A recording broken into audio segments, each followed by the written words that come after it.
सबसे पहले मैं इस क्वेश्चन को ट्रेडिशनली मैं कंस्ट्रेंट यूज करके सॉल्व करूँगा, उसके बाद मैं शॉर्टकट बताऊँगा और ऐसे क्वेश्चन को किया कैसे जाता है एग्ज़ाम में वो हम सीखेंगे। तो ये हमारा एक ब्लॉक है, हमने एक और पुली लगा दिया, यहाँ पर एक और ब्लॉक ले लिया और एक और ब्लॉक यहाँ जोड़ दिया हमने। ये हमारे पास टोटल 3 ब्लॉक हो गए और 2 पुली होगी। ठीक, इसको 1 कर दो, इसको 2 कर दो, इसको 3 कर दो, ये इसके मास हैं। ठीक, तो सबसे पहले हम क्या करेंगे, इसका एलबीडी बनाएंगे। हमारा क्वेश्चन वही है, find tension in each string and acceleration of each block तो एक्यूट मशीन वाला जो क्वेश्चन था उसी का एक एक्सटेंडेड फॉर्म है और कुछ नहीं है। तो सबसे पहले हमारा काम क्या होता है कि हम टेंशन दिखाते हैं एफबीडी बनाने के लिए। इस पॉइंट पे tension T away from the point with respect to point, tension T away from the point with respect to point, tension T away from the point with respect to point, tension T away from the point with respect to point। अब यहाँ T है, यहाँ T है, यहाँ T, यहाँ T, यहाँ क्या हो जाएगा, यहाँ 2T हो गया with respect to this point। This is the 2T with respect to this point, this is 2T with respect to this point and this is 2T with respect to this point। तो सारे हमने T दिखा दिए। अब साथ में इसकी हम बात करें तो यहाँ 1G मास 1 kg 1G हो गया, यहाँ क्या हो गया 2G, ये क्या हो गया हमारा 3G। ये हमने फोर्सेस दिखा दिए, एक्सेलरेशन दिखा दी। अगर हम अब इनका डायनेमिक क्वेश्चन लिखें, इस बॉडी की बात करें तो ये बॉडी कहाँ जा रही है, अपवर्ड जा रही है या डाउनवर्ड जा रही है। तो हमने एज्यूम किया ये अपवर्ड जा रही है किस एक्सेलरेशन से, a1 से। ये डाउनवर्ड जा रहा है किस एक्सेलरेशन से, a2 से। ये डाउनवर्ड जा रहा है किस एक्सेलरेशन से, a3 से। May be a1 a2 a3 में कोई आप ऊपर या नीचे ले लोगे तभी क्वेश्चन के सॉल्व करने में कोई दिक्कत नहीं आएगी। अगर हमने एज्यूम किया हुआ है करेक्ट तो आंसर हमारा पॉजिटिव में आ जाएगा। अगर हमने किसी का एज्यूम किया हुआ है वो अगर गलत एज्यूमशन हो गया है तो आंसर हमारा नेगेटिव आ जाएगा। सॉल्यूशन पर कोई फर्क नहीं पड़ता, स्ट्रेट फॉरवर्ड आपने ये दिखा दिया। अब फर्स्ट डायनेमिक इक्वेशन अगर हम लिखें तो क्या हमारे पास 2T अपवर्ड है, G डाउनवर्ड है, then this is 2T minus G equal to 2 into A1। ये मिल गया हमारा first dynamic equation. Second body के लिए लिखे हैं तो 2G डाउनवर्ड है, T अपवर्ड है, this is the 2G minus T equal to 2 times this is the 1 2A2। इसमें 1 kg ब्लॉक है तो mass into acceleration 1 kg mass था, 1 into A1 लिख सकते हैं हम। थर्ड ब्लॉक की बात करें this is 3G minus T equal to 3 into A3 लिख दिया। ये हमने 3 इक्वेशन लिखे। कितने वेरिएबल हमारे पास वेरिएबल है a1 a2 a3, 3 वेरिएबल ये है। चौथा वेरिएबल t है, t अगर फाइंड आउट किया तो 2t अपने आप निकल जाएगा। एक इक्वेशन कम से कम मुझे और लिखना चाहिए जो हम क्या लिखेंगे, कंस्ट्रेन लिखेंगे।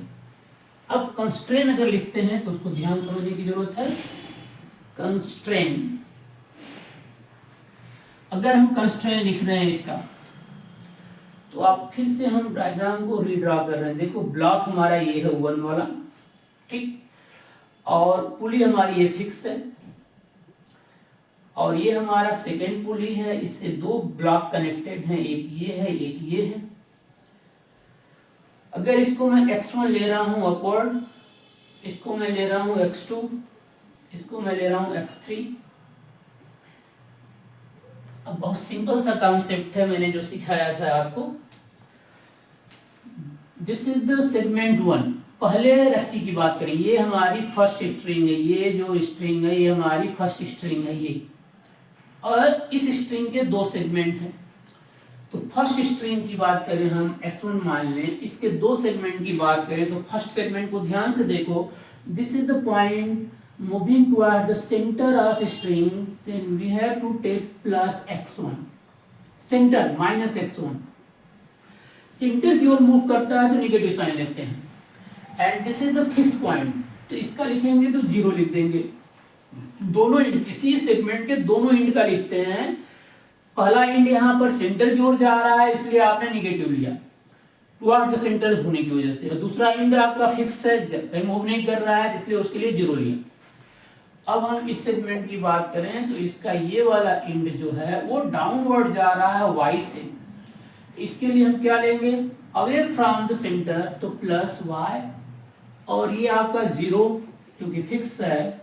Now this is the x1 equal to y, एक मिल गया आपको।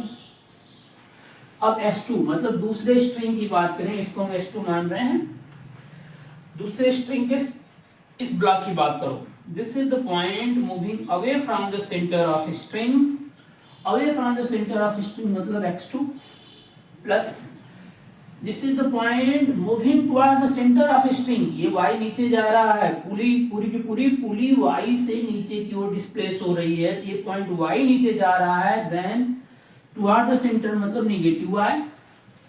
अब सेकेंड सेगमेंट की बात करो तो ये पॉइंट नीचे की ओर जा रहा है तो माइनस वाई, ये अवे फ्रॉम द जा रहा है तो ये plus x3 equal to 0, x2 minus 2y plus x3 equal to 0, x2 minus 2x1 plus x3 equal to 0, ये मिल जाएगा 2x1 plus x2 plus x3 equal to 0।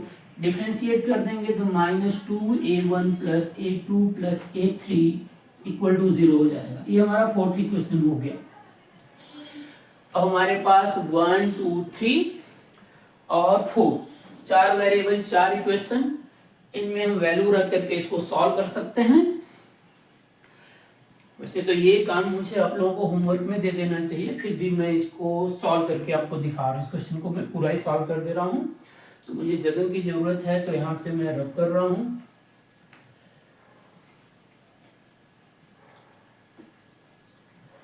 अब करना क्या है आपको, ये जो फोर्थ इक्वेशन है, स्मार्टली इसी इक्वेशन में आप a1 की, a2 की और a3 की वैल्यू पुट कर दो, आपका सोल्यूशन आ जाएगा। करेंगे क्या, ये -2 a1 की वैल्यू ध्यान से देखो, यहां से a1 इक्वल टू क्या है, 2g minus a1 equal to क्या है, 2t माइनस जी। अगर a1 की वैल्यू हम यहाँ देखें तो 2t माइनस जी हमने लिख दिया। a2 की बात करें तो a2 की वैल्यू को ध्यान से देखो, 2 से डिवाइड कर देंगे तो g माइनस t बाई 2 आ जाएगा। a3 यहाँ से देखिए, a3 3 से डिवाइड कर देंगे तो क्या हो जाएगा, g माइनस t बाई 3, ये हमने लिख दिया। तो ये टोटल इक्वल टू क्या हो जाएगा, 0। इधर मैं जगह बना ले रहा हूं, ये हमने लिख दिया 0। अब इनको ध्यान से देखो तो आप t को और g को सेपरेट करो, ठीक। तो समझने की चीज ये है कि हमारे जो t है, ये जो निगेटिव साइन हम ओपन करेंगे तो -4t हो जाएगा, t और t 4t, और ये प्लस हो जाएगा 2g, ये हो गया g, ये माइनस, ये हो गया g, ये माइनस t बाय 3। तो 2 2 4 4g हमारे पास है तो 4g लिख दिया हमने।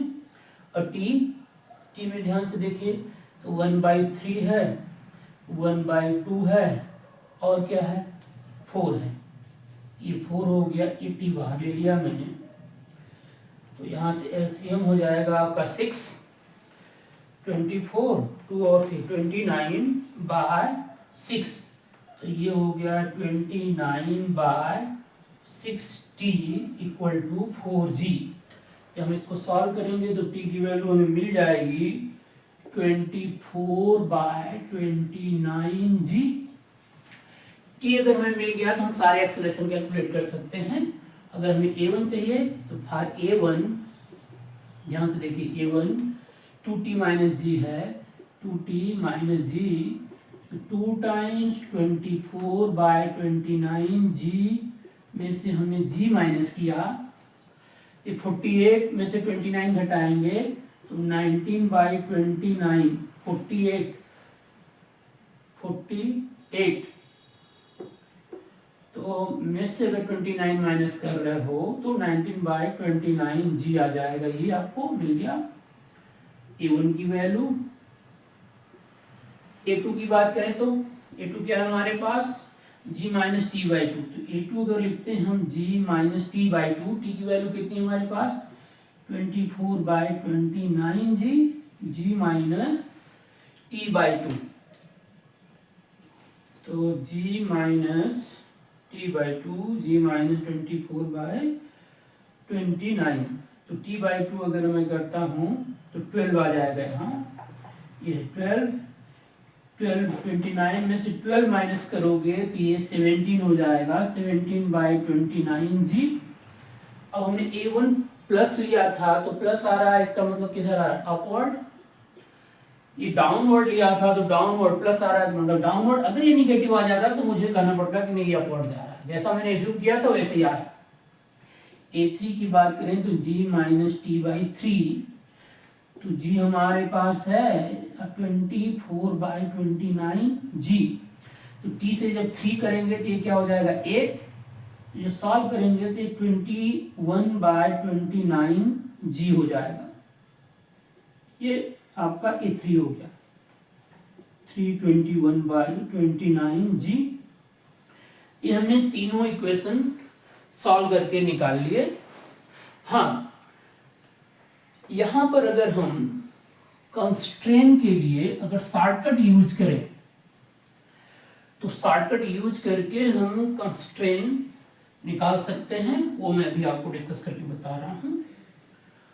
और अगर हम कंस्ट्रेंट शॉर्टकट यूज करके निकाल लेते हैं तो हमारे क्वेश्चन की लेंथ और विड्थ थोड़ी छोटी हो जाएगी। अब कैसे शॉर्टकट यूज करेंगे तो उसके लिए हम वर्चुअल वर्क का कॉन्सेप्ट यूज कर सकते हैं, concept of virtual work. Virtual work का कॉन्सेप्ट का मतलब होता है कि यहाँ पे जितने भी हमारे टेंशन फोर्स हैं